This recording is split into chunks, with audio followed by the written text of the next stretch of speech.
మంత్రి గారు ఒల్లు రవీంద్ర గారు. నమస్కారం అధ్యక్ష. చాలా సంతోషం. 16వ శాసనసభకి మరి స్పీకర్గా చంద్రబాబు నాయుడు గారు, పవన్ కళ్యాణ్ గారు, అలాగే భారతీయ జనతా పార్టీ అందరు ఎమ్మెల్యేలు కూడా మరి మీ నాయకత్వంలో ఈరోజు ఈ సభ నిర్వహణ చేసుకోవడానికి ఒక బలహీన వర్గాల వ్యక్తిగా మీరు ఈ రాష్ట్రానికి చూపించినటువంటి నాయకత్వ స్ఫూర్తిని మనస్ఫూర్తిగా మరి అభినందించుకుంటూ, మరి చింతకాల అయ్యన్న పాత్రుడు గారంటే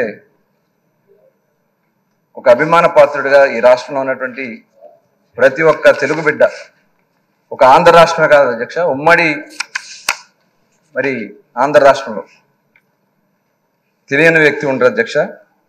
42 సంవత్సరాలుగా అన్న నందమూరి తారక రామారావు గారు 25 సంవత్సరాల వయసులో మీరు శాసనసభ్యుడిగా ఎన్నికవడం, అనేక మంత్రి పదవులు నిర్వహించడం, 7 సార్లు శాసనసభ్యుడిగా, ఒకసారి పార్లమెంట్ సభ్యుడిగా, ఒక హుందాగా ఒక రాజకీయ నాయకులు అంటే ఎలా ఉండాలి అదే హుందాగా చూపించారు అధ్యక్ష మీరు.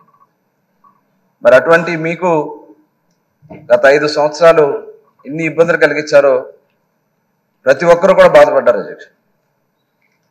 నిజంగా ఆ రోజు ఈ రాష్ట్రం ఏమైపోతా ఉంది, ఇంత పెద్ద 66 సంవత్సరాల వయసులో కూడా వారిని కూడా వేధిస్తున్నారని చెప్పి ప్రతి ఒక్క ఆంధ్రుడికి బాధపడ్డారు అధ్యక్ష. మరి ఈరోజు తిరిగి మీరు ఒక ఉన్నత స్థానంలో కూర్చోవడం, ప్రధానంగా ఈ అసెంబ్లీలో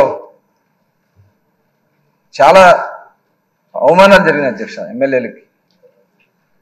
ఆ రోజున మేము చూసాం,